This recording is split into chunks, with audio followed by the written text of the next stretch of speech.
Next, item 8, Mr. Williams.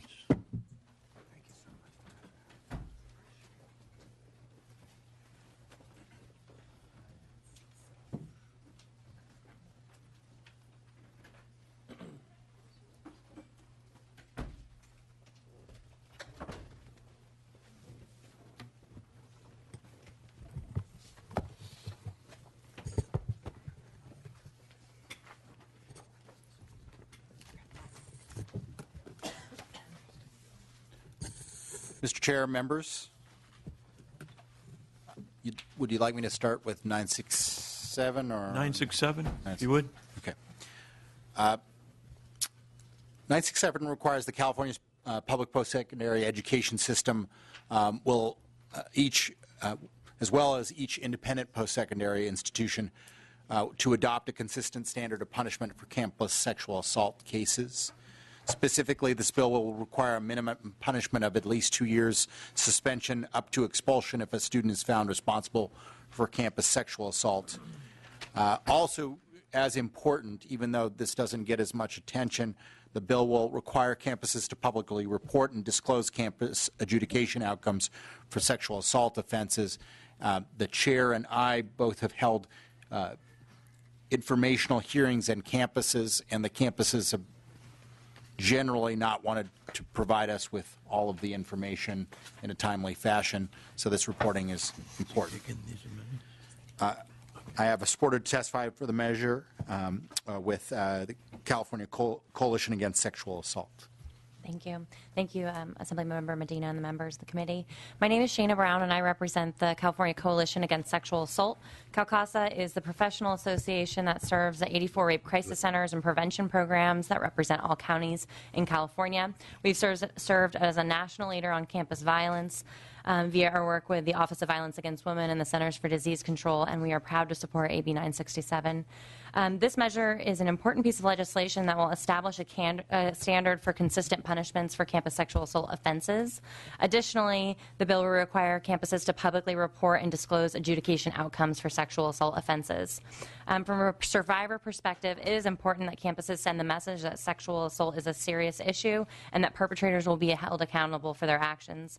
Minimum sanctions, including suspension, will provide an environment where survivors feel safe to return to campus. The data collected from the reported outcomes will be an essential tool in increasing transparency and demonstrating to students and the general public that universities and colleges are responding to these cases effectively. Thank you for your consideration of AB 967, and now is the time for California to lead in serving the needs of students and survivors of sexual assault. Any other witnesses in support?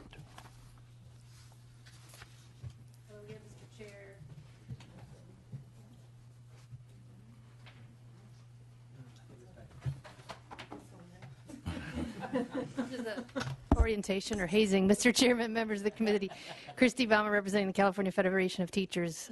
Pleased to be in support of this measure. Good afternoon, Mr. Chair and members. Jason Murphy on behalf of the University of California. The university does not have a position at this time. However, we have been working closely with the author. Look forward to continuing to do so.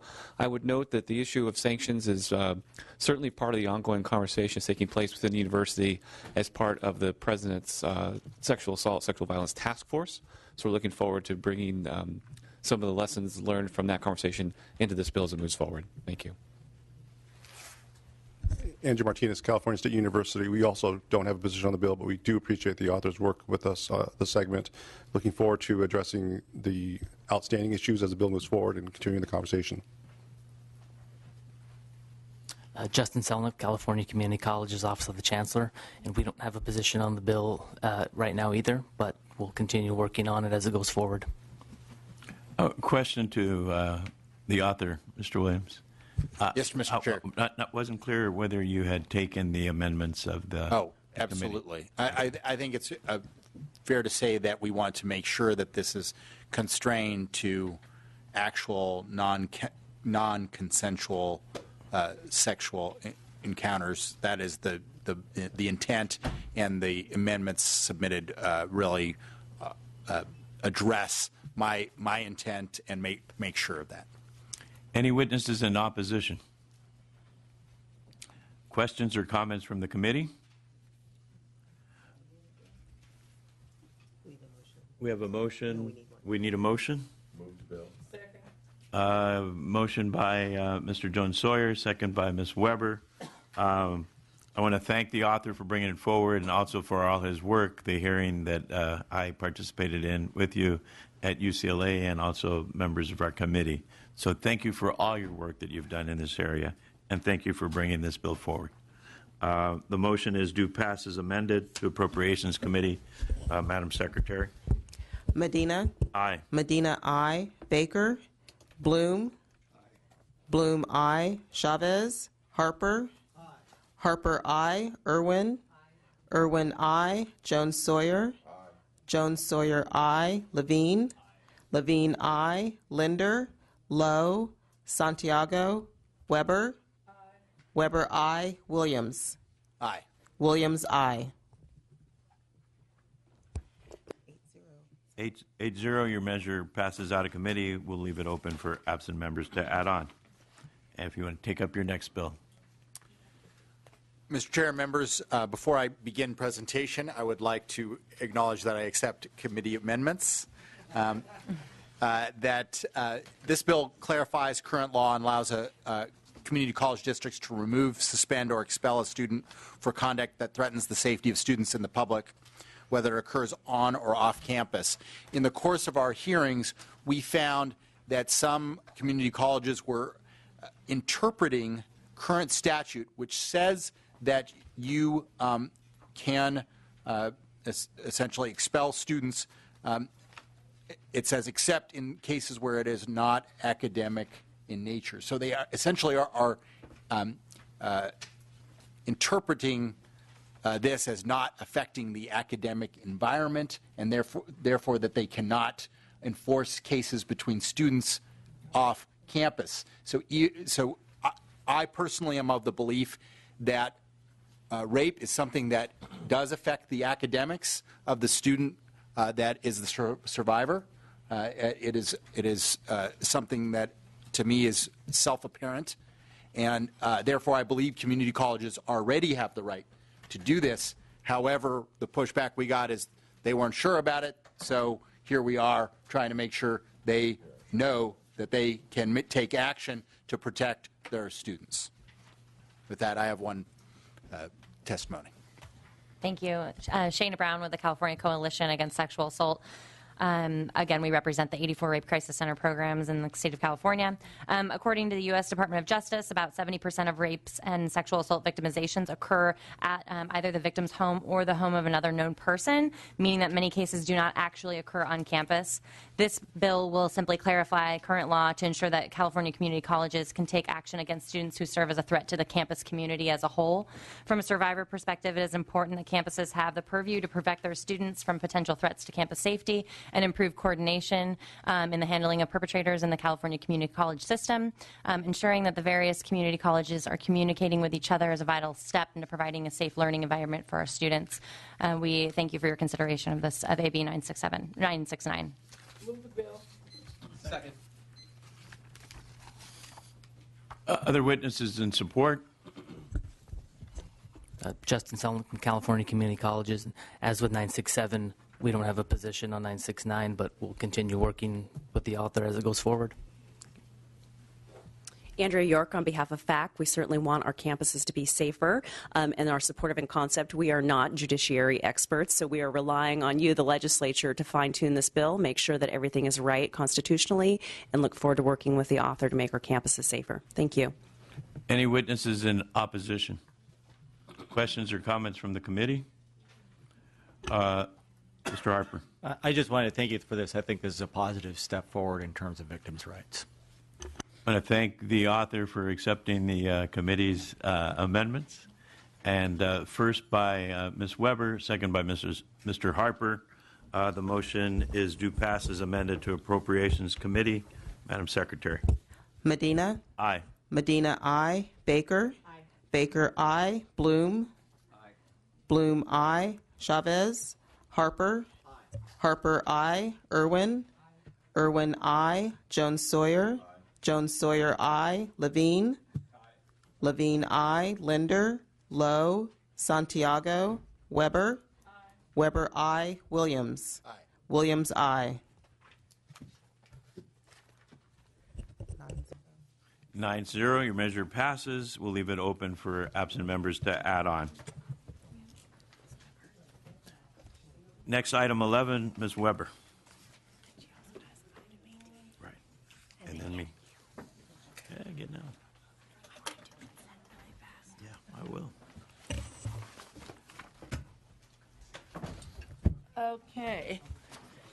Almost the end of the party. But it's been a good one. It's been a good one. That's why I stayed so long. Mr. Chair and members, I present to you AB 1000, which is the Student Success Fee Bill. Before I begin, I want to first of all say that I accept the committee's recommended amendments and want to thank the staff and for assisting us in trying to fashion a good bill. Last year, the legislature prohibited the California State University from approving a student success fee before January 1, 2016. It required the chancellor to conduct a review of current student success fees and recommend changes to the policy, which include a student election. In January, the CSU Board of Trustees adopted a resolution memorializing the final recommendations of the working group on student fees. I also understand that CSU Chancellor's Office is in the process of establishing an executive order consistent with the requirements adopted in that resolution. AB 1000 is similar and largely consistent with the requirements adopted in the trustees' resolution, and the CSU should be commended on taking actions on the issue. AB 1000, however, would be the next legislative step to ensure students will continue to provide input and authorization into the implementation of student success fees. AB 1000 mandates that a campus shall not approve a new student success fee or an increase to an existing student success fee unless the campus undertakes a rigorous consultation process that informs and educates students regarding the fee. Campuses would also be required to hold a student election on the implementation or repeal of any current and or proposed student success fee with the majority of the student body voting affirmatively. AB 1000 would also require the chancellor to report to the Department of Finance and the legislature a summary of fees adopted or rescinded in the prior academic year and the uses of proposed and currently implemented fees. By putting into statute many of the recommendations of the CSU resolution, we as legislators ensure the students will continue to have a voice in student success fees that directly affect them.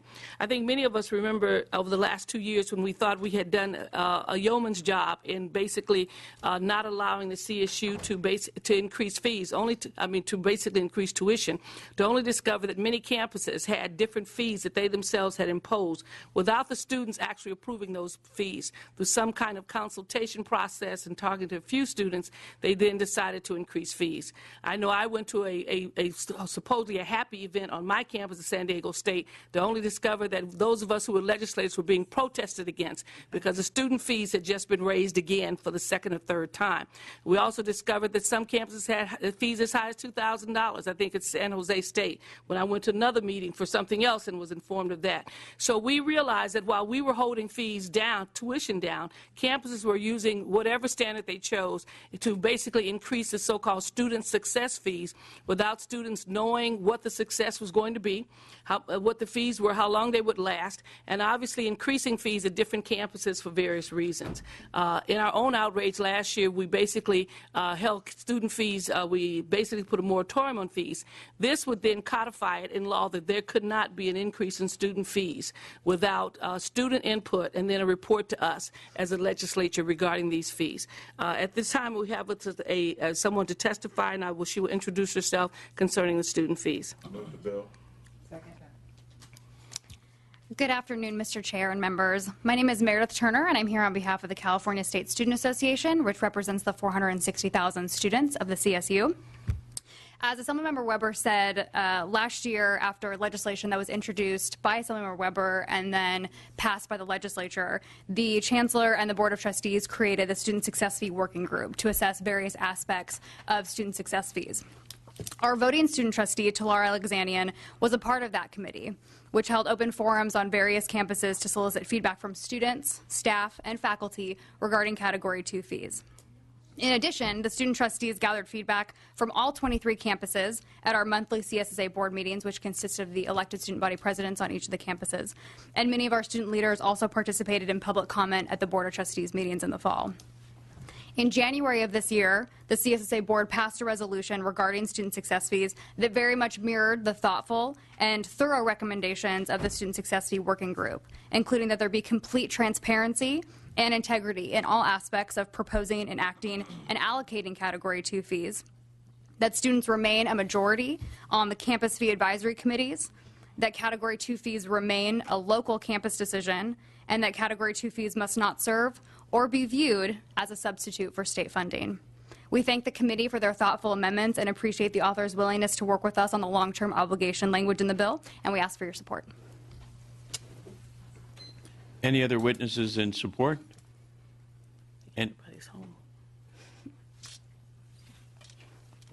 Any witnesses in opposition?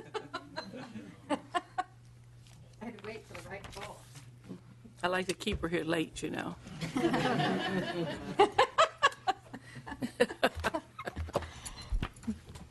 Mr. Chairman and members, again, Karen Yelverton Zamaripa, representing the California State University. It's my day today.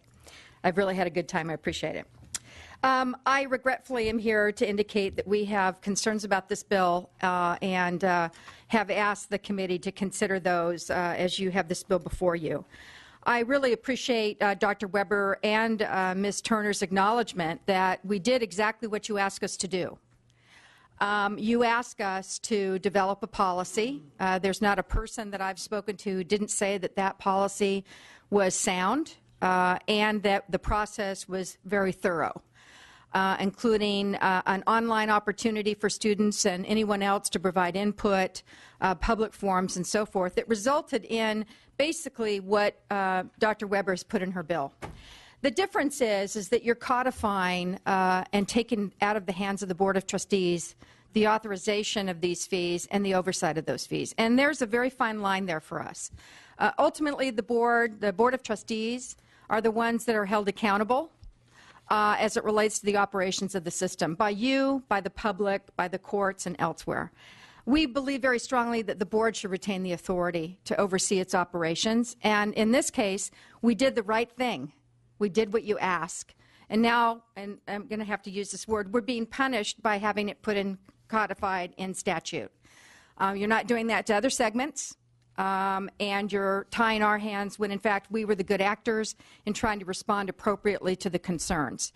So as I indicated in our letter, we are more than happy to be held accountable and suggest that we look at, as this bill potentially moves forward, ways that you be held accountable to what we do with our policy versus codifying our policy in statute. Hold us accountable to whether we ever change that policy, whether we don't adhere to that policy. Hold us accountable to notifying you if we're ever going to change that policy. But to tie our hands in the day-to-day operations of the institution when, in fact, we responded accordingly and developed a policy even that Dr. Weber acknowledges is a good one, just seems like a little bit more strenuous than just simply holding us accountable to the governance of this institution. So for those reasons, we did have to send an opposed letter. We hope that we can continue to work with the author in finding that right balance between the governance of the institution and our accountability to you and the taxpayers. Thank you. Any other witnesses in opposition? Questions or comments from the committee? I want to thank CSU for working with the legislature in working out policy, and I want to thank Ms. Weber for taking the amendments as outlined in the analysis. Ms. Weber, if you'd like to close. Yes, I really appreciate and thank the fact that the CSU, we held off on really putting forth the recommendations for this particular policy until the CSU had an opportunity to weigh in on it. This coming year, we had a bill last year, we held it up, waiting for them to obviously give us some guidance and input on the policy, which we've taken. They still have authority to accept or reject the fees in terms of the students. The recommendations go to basically the chancellor's office to decide if the fees will be there or not. Those who have been involved in the system know that it's important that we have some legislative oversight with regards to these things, particularly when they affect students. Despite the fact that the trustees say that they're the ones held accountable, we know in the end that it's our constituents who call us and ask about the fees and the tuitions that their kids are basically having to pay. In order to ensure that this process will always be a process that's open, transparent, and that students will always have an input, we have to codify the policy. So I ask for your aye vote. Thank you, and I also want to ask the author to please continue working with CSU. We will, on their always. remaining concerns. Always. Motion by Mr. Jones Sawyer, second by Ms. Baker. The motion before us is due pass as amended to the Appropriations Committee. Madam Secretary. Medina. Aye. Medina, aye. Baker. Aye. Baker, aye. Bloom. Aye. Bloom, aye. Chavez. Harper. Aye. Harper, aye. Irwin. Aye. Irwin, aye. Jones Sawyer. Aye. Jones Sawyer, aye. Levine. Aye. Levine, aye. Linder. Lowe. Santiago. Weber. Aye. Weber, aye. Williams. 8-0, your measure passes out of committee. I will leave it open for absent members to add on. Thank you. The second bill is AB 1349, which is called the California First Act. The issue of access to post-secondary institutions has always been a bedrock of principles for the California higher ed system and an essential element of California's master plan for higher education. California has always prided itself on operating public institutions that are high quality, accessible, and affordable. However, in recent years, in a volatile economy coupled with the lack of investment from a state exercising dire fiscal constraints has had a detrimental impact on these pillars of access. During this period of economic vitality, unfortunately, disturbing trends have developed where California institutions are overwhelmingly focusing new admissions efforts on out-of-state students, while equally eligible California state students have seen their access to these institutions diminish.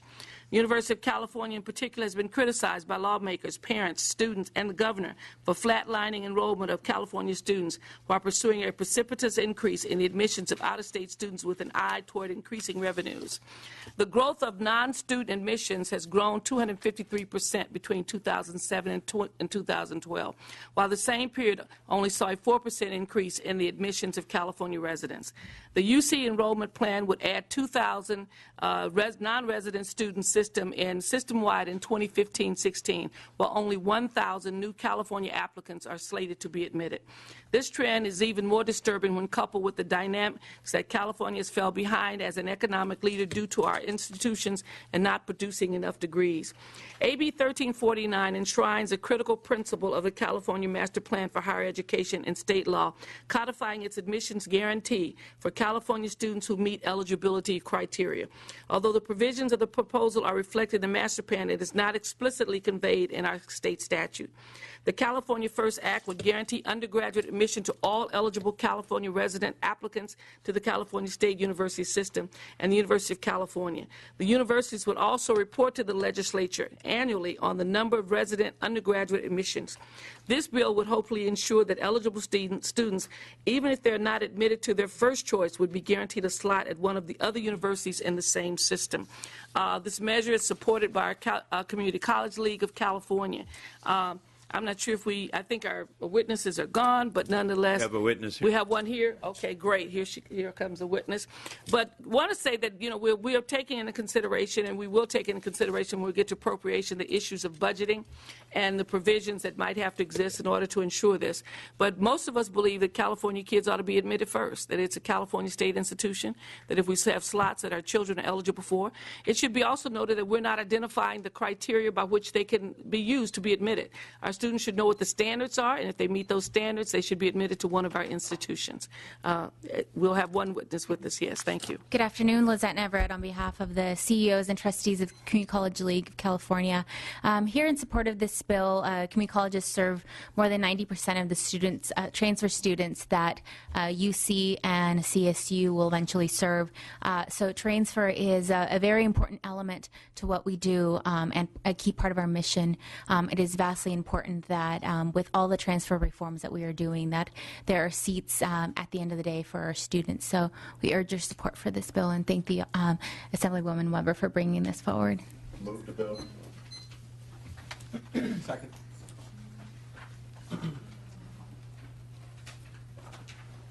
Any witnesses in opposition?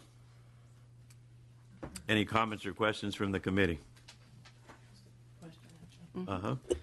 So thank you for focusing on the issue of non-residents and what's been happening on our campuses in higher education during some of the downturn.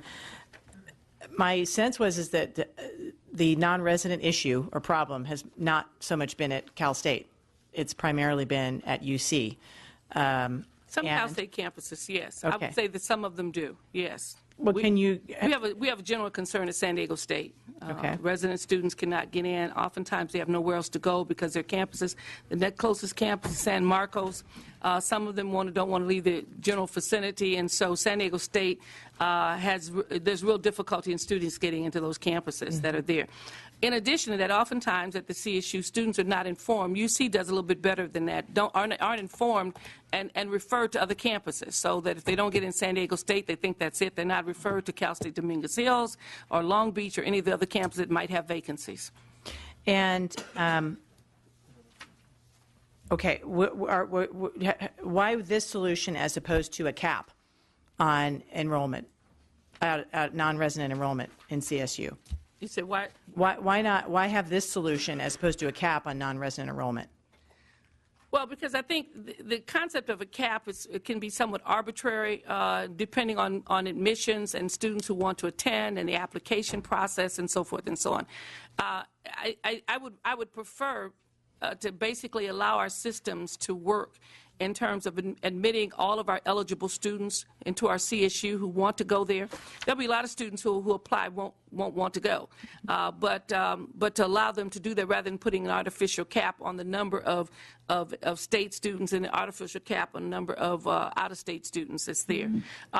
This would also, like I said, we may have to make this provisional based on budget. We're looking at that in terms of when we get to appropriations. But it will also signal to all of our students who want to attend that if they apply, the system is going to work to figure out where you should go, where you can go if you don't get to the school of your first choice. And that doesn't happen right now. UC does that in terms of referring students to other campuses. CSU does not.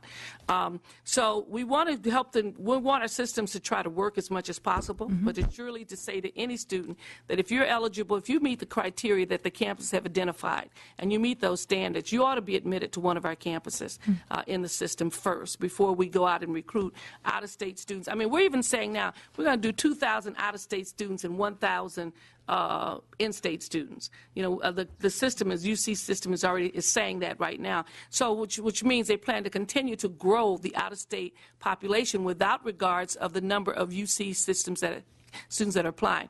Additionally, the fact that they will have to report to us annually the enrollment data for in-state students will be important, because right now we have very inconsistent data. Sometimes they tell us they have enough slots to cover every student. Sometimes they tell us they don't. And so we don't really have a very good handle on our admissions policies and the number of students who are being turned away and who could have had slots on other campuses and those kinds of things. So I think it is important we get this information. That's one of the greatest challenges, at least I find in my community, when people tell me I've applied, my kid had a so-and-so GPA and could not get in. And when you say they, you're referring to UC or Cal State? Both campuses. Both campuses. Both campuses need to report to us, yes. Well, I certainly agree it's valuable to do that. I'm trying to envision if the effect of this would be that there be no non-resident students. And part of the experience that we want to make sure we do provide for our students is a diverse campus that does include people from all over the world. And while I think we need to be working together to have different policies, and we have seen with respect to non-resident students on both Cal State and UC, that's one of the concerns I have, is that this is a real possibility, is there will be no out-of-state students. And I'm not sure that serves our in-state students well in terms of the diversity of experience they can have on campus. If we were to, according to our campuses, we're not sure exactly how many of our students have not gotten in who really qualified and who would have come to the campuses. We've never had this problem in the past in terms of admissions of out-of-state students and foreign students on our campuses when we've maintained an adequate enrollment of our students on the campuses that's there. We're open to, looking at various kinds of revisions to the bill, but I think it is very, very important that we let people know that these CSU and UC campuses are taxpayer institutions that we expect our students who qualify to be admitted. Clearly, there's a value for out-of-state students. There's a value for foreign students being on our campus. But there's a tremendous value for our students students also being admitted to these campuses. As I said, we've never had the problem in the past of finding out-of-state students nor foreign students to attend our universities in reasonable numbers, but not in the numbers that are increasing right now. If I may, just one last follow-up. And when we say that this would apply to all students who are qualified, so there's the students who apply who meet all the criteria, is there any judgment that CSU or UC would have at all at whether or not to admit them? No. Does it make it pretty much an automatic? They would be admitted to one of the campuses, yes. And we may take some provisions with regards to finances, making sure that we can finance the education of all the students. And that would be the provision. In that case, it was to go from top to bottom. It would not be an arbitrary decision that every campus would have, the system would have. That would be helpful. I appreciate that you're open to conversations with members on how to address some of those issues, and that'll be valuable to do. Thank you. Yes, we are very open to it, and this is the beginning of the process, and I know the various campuses want to weigh in, too, and have additional input into the discussion that's there. But we've not we just assume as a legislature that our master plan is what we live by. And that master plan says that every kid who's in the top 1/3 can go to a CSU, and every kid that's in the top, used to be 12%, maybe 7% now, can go. We're also not defining the standards to be used. First of all, I want to emphasize that in this bill. We have not identified the standards. If the CSU and the UC decides that they can't do 7%, that they can only do 5% of the top graduating seniors, and the CSU can only do 25%, that's the standard that's there. But we're saying once that standard is done, it should be applied so that students who are in California who meet those standards get in first, and then the others must also meet that standard for admission. So this doesn't change the master plan's number of if you are in the top 1/3, you're going to get into a school. The master plan really is not, it's not codified into law. That's something we've kind of agreed to, but it's been changed because the top 12% now is not the UC. I think it's 7% at this point. I was reading something. So it's really not the 12. The master plan was kind of a vision that we had for the CSUs and the UCs and the community colleges. The top 1/3 now doesn't get into the CSU. They're based on certain standards in terms of grade point average, this, so forth and so on. So it can be altered. That portion could be altered. But the master plan, in its broader sense, it talks about we have this 3-tier system that appeals to the top percentage. They said 12 initially. It's a little higher now. That's a UC, and it's a research institution that does certain kinds of education. The master plan for the middle campus, which is the CSU, which guarantees admissions supposedly transfer from all the community colleges into the CSU and sometimes the UC. But it meets the supposedly middle 1/3 of all the graduating seniors, and then the community college that meets the other portion. So the master plan is there, and it's supposed to guarantee that our students who meet the requirements are admitted based on those levels of achievement. But we've never. The master plan took many years to pass. D.D. Alpert was one of the driving forces of it. We've never really voted on the master plan in the state of California, so it's not really codified into law. Understood. Yeah. Thank you. But I would very wholeheartedly support the bill because of that, because of your going back to the master plan, and the state of California had guaranteed that to its students, to its graduating seniors. So I thank you for that. We have witness still. Yes, I'm sorry. Dr. Weber. In support? No, I feel compelled to make a clarification, which I want to make sure that we're clear with the committee. We've been talking with Dr. Weber about this bill. We understand her intent, but I want to be clear. The reason that students aren't getting into the CSU is because there hasn't been state funding to enroll them. I just want to be really clear about this. We turned away about 22,000 eligible students last fall because we were not funded for enrollment growth. It's very simple. You have to have faculty and staff to serve the students. So that's why she references the funding question. We would like to take every eligible student, and we did that in the early 90s, and students were in class with 9 units, and they were there for 12 years because we couldn't serve them. So we would just strongly urge the committee that you have to take in consideration whether you funded enrollment growth for the institution for us to meet those master plan goals. Thank you. I think you mentioned a lot of what I was going to say, and that is that very much supported, and it will recommend a yes on the bill today. However, if it is only that, if it is only the bill passing and we don't get behind it financially, then it's empty. And then the master plan is empty. So I look to you as chair of the budget committee to hear the voices of the committee and take it forward and to move it forward as we go to the budget, that higher education needs to be funded if we are going to guarantee the education that we have always promised the students of California.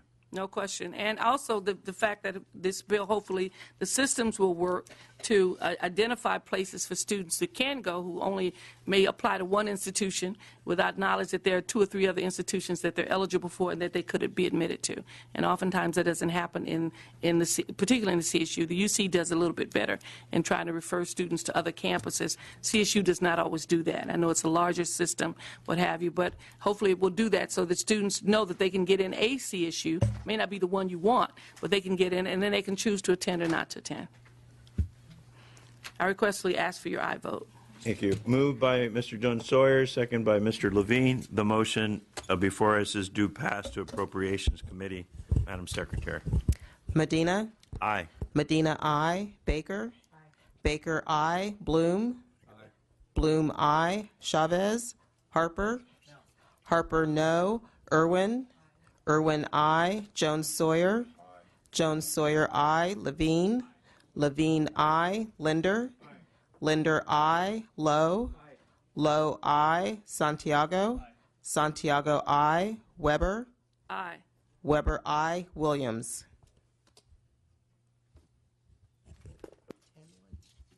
10-1, your measure passes. I will keep it open for any absent members.